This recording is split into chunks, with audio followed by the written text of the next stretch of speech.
بڵێ ئەزیزان لەم بەشەدا ئەلبەت تێمە من داوای لێبوردن دەکەم چەند پامێکمان بواتووە لەلایەن بینەرانەوە کاک فواد 94 لە شاری بانەوە نووسیوێتی سڵاو ڕێز دەستان خۆش و ماندوو نەبن بۆ ئەوەی کە یەکڕێزی و بانگەواز دەرکراوە بۆ هیوای کە کۆمەڵانی خەڵک بە هەست و بە بەرپرسیارەتیەوە جوابی بدەنەوە کە دەشیدنەوە. زۆر سپاسی کاک فواد 94 لە شاری بانەوە دەکەین. من حتمما لە کۆتایی بەرنامەکەدا ئەگەر کاتە بوو ئەم پەیامانی کە لەلایەن بینەرانمانەوە هاتوون حتمما ئەیخوێنین و پێشکەش بێەوەی ئازیشی دەکەین. لەم بەشەدا ئەو جۆرەی کە ئاگادار کراون کاک نەوید مهراوەر لە نێونەرایەتی کۆمەڵی زەحمەتکێشانی کوردستان لەگەڵمانە. کاک نەوید ئەم کاتت باش، زۆر زۆر سپاس دەکەم بۆی کە بەشداریتان لە بەرنامەی ڕاستەوخۆی ئەم شەوی تەلەڤیزیۆنێک کۆمەڵەدا کرد. ژیانت باش، سڵامەیە بۆ ئێوە و بینەرانتان و سپاس بۆ بانگەشتەکەتان و لە خزمەتتان. زۆر سپاس دەکەم. کاک نەوید بە لێرەوە دەست پێ بکەم. کۆماری ئیسلامی بۆچی سەرڕای ئەو هەموو شکستەی کە لە دەرەوە کە هەموو لایەک ئاگادارن خواردوێتی وە چ لە ناوەش، بەڵام بازم هەر ئاوە دەست دەبات بۆ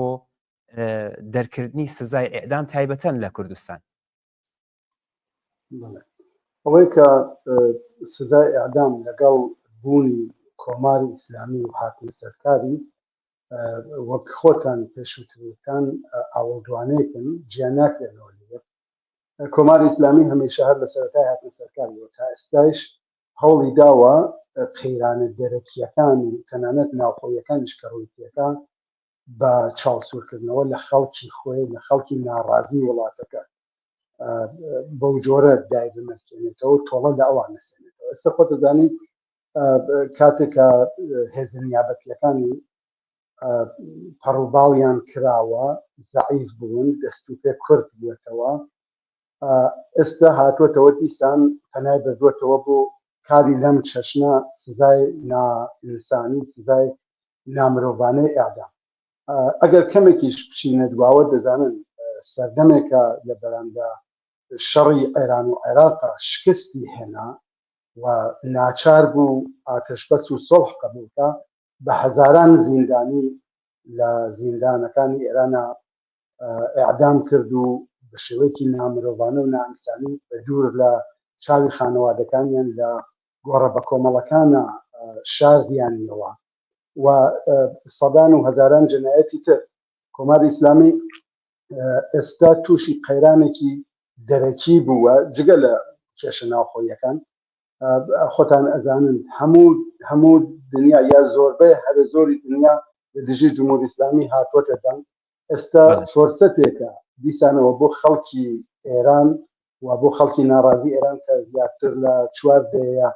ئەم دەسەڵاتە نگریسیان بە هەموو شێوەیەک تەجروبە کردووە بێنە سەر شەقام و بۆ خۆیان دەسەڵاتداران لەمە نەگەرانن ئەیانەوێ هەموو هەڵسوڕانێکی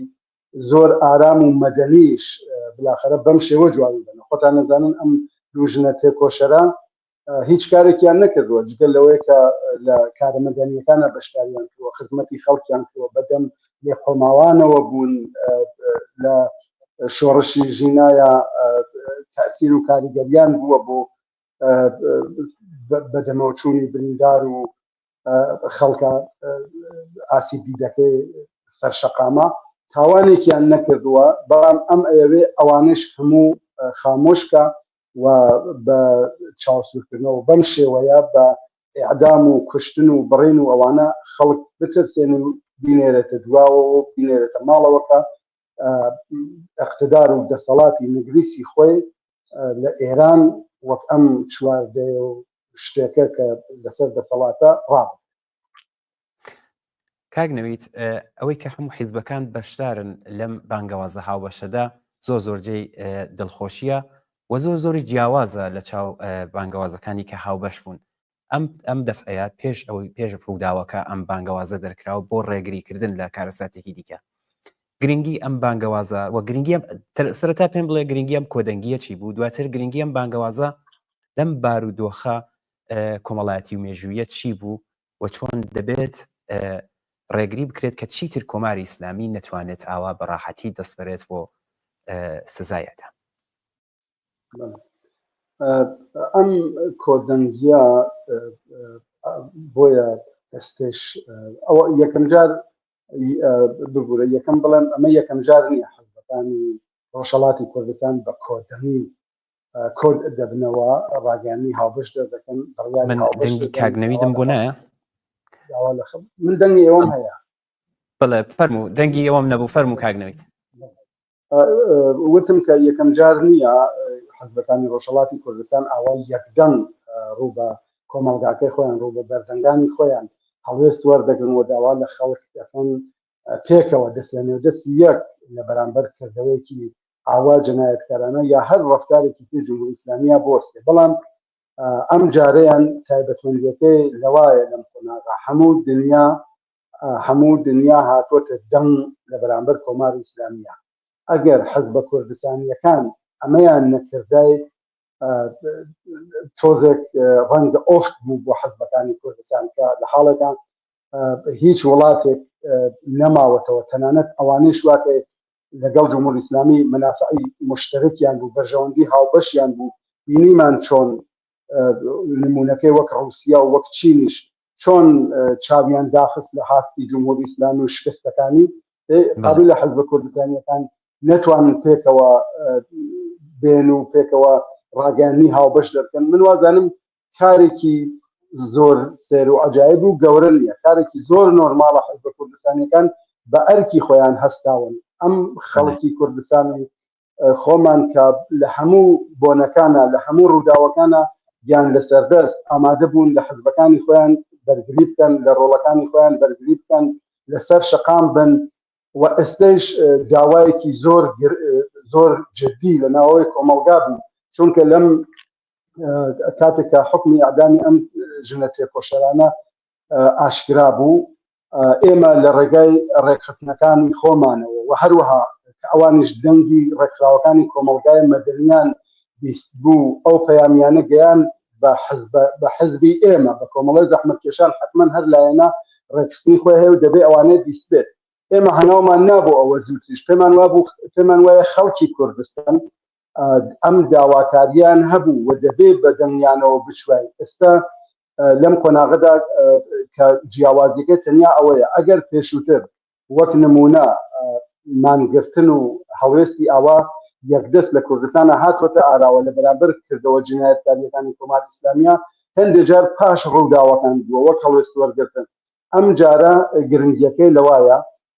خەڵکی کوردستان لەگەڵ حەزبە کوردستانیەکانی خۆیان ئەیانەوێت پێش بەم جینایەتە ببن ئەم داواکاریە حەزبەکانی ڕۆژهەڵاتی کوردستانش لە خەڵکی کوردستان خۆتان نەزانن داوایەکە کە بە شێوەی هێمنانە و مەدەنی و بە شێوەیەکی پێشکەوتوانە مانگرتن ئەکەن و داوای ڕاگرتنی حکمی ئەو تێکۆشەرانە ئەکەن هەر بۆیە ئەگەر بمانەوێ جیاوازیەکەی لە چاو ڕابردووە نیشانبین هەر ئەوەندەیە کە پێش ڕووداوەکان هەوڵمانداوە کاریگەریمان بێت تەسیرمان بێت بەڵکو ئەو حکومە ناڕەوا و نائینسانیە هەڵۆشێت بەڵێ کاگنەویت مانگرتنێکی سەرتاسەری و حەمەلایانە تایبەتەن ئەگەر لە کوردستان بەڕێوە دەچێت لە چەندە لە بەرژەوەندی بزوتنەوەی شۆڕشگێڕانەی خەڵکی کوردستاندایەوە چ پامێکشی تێدایە بە ئەو کەسانی کە نەیارن و دەست بەم بزوتنەوەیە حتمما یەکدەنگی و کۆدەنگی خەڵک خۆتانە بینن کۆمەلگای کوردستان کۆمەلگایکی هەمەچەشنە ڕەنگینە خەڵکی بێلایەن لە ڕۆژهەڵاتی کوردستانی زۆر کەمە بە شێوەیەکی گشتی هەر خانەوادەیەک بە شێوەیەک یا قوربانی داوە لە ڕێگایەکی لە حەزبە سیاسیەکانەوە یا کەسیان لێ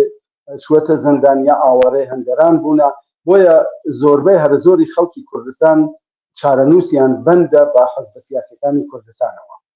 و ئەم یەکدەنگی حەزبەکانی ڕۆژهەڵاتی کوردستان کاریگەری هەیە لەسەر هاوپشتی و هاودەنی و پێکەوەبوون و دەستیەکنان و خۆڕاگری و پشتەستوری خەڵکی کوردستان لە بەرامبەر داگیرکەرانی کوردستانەوە و ئەمە بۆ خۆی ئەتوانێت ئەو کاریگەریە هەبێت لەم قۆناغا یەکگرتنەکە ئەم هاودەنگیە خەڵکی کوردستان و خەڵکی کوردستانیش بۆ خۆیان هەروەکە پێشووتر عەرزم کردن خوازیار و هاوپشت و هاودەنگی ئەم داواکاریان هەبووە بۆ هاودەنگی و هاوپشتی حەزب کوردستانیەکان حتمما هەموو لایەکمان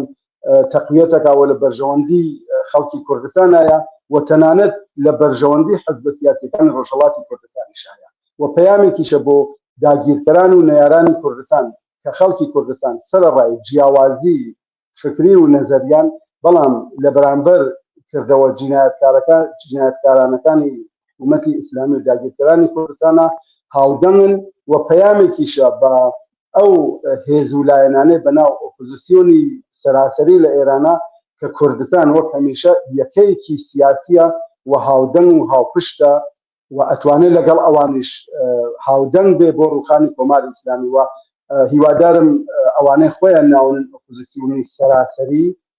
ئەمە هەست پێ بکەن و ئەوانیش چاو لە پشتگیری و یەکانگیری خەڵکی کوردستان و حەزب سیاسیەکانی زۆر باشە کاک نەوید زۆر بە کورتی پێم خۆشە بەڕێزیشتان بزانم چاوەڕوانیتان داواتان لە کۆمەڵانی خەڵکی ڕۆژهەڵاتی کوردستان چییە بۆ ڕۆژی چوارشەممە سێ ڕێبندان کە مانگرتنێکی سەرتاسەری و سەرکەوتوو بەڕابچێت وەڵا وەک هەمیشە چاوەڕوانیمانەوەی وەک هەمیشە خەڵکی کوردستان کە لە هەموو بۆنەکانە لە هەموو مناسبەتەکانە ئامادە بوون لەسەر شەقام بوون خۆ ئەگەر ئێمە خۆ لە بیرمان نەچوەتەوە تازەترین شۆڕشی ژینا بوو چۆن خەڵکی کوردستان هەمیشە لەسەر شەقام بوون و ئامادە بوون ئامادەی هەر شێوە بەرگری بوون بەم شێوەیە بەگیانی شۆڕشگێڕانەوە مانگرتنێکی سەراسەری لە هەموو کوردستانە وەڕێخان و ئەوەیە کە بەشداری نەکا لە مانگرتنەکە عەیبە بێ بووی و بتوانین بە ئەو هاودەنگیە نیشان بدەین بە داگیرکەران بە خەڵکی دیکە و بە نەیارانی خەڵکی کوردستان کە ئێمە هاودەنگین و تەنیا چاوەڕوانیمان لە خەڵکی کوردستان لەم قۆناغا ئەوەیە وەک هەمیشە پشتیوانمان بن و بە دەنگ داواکاری حەزبەکانی ڕۆژهەڵاتی کوردستانەوە بەڵێ زۆر سپاس دەکەین کاک نەوید میهراوەر کە لە نمرایەتی لە کۆمەڵی زەحمەتکێشانی کوردستان میوانی بەرنامەی ئەو شەومان بووی زۆر سپاس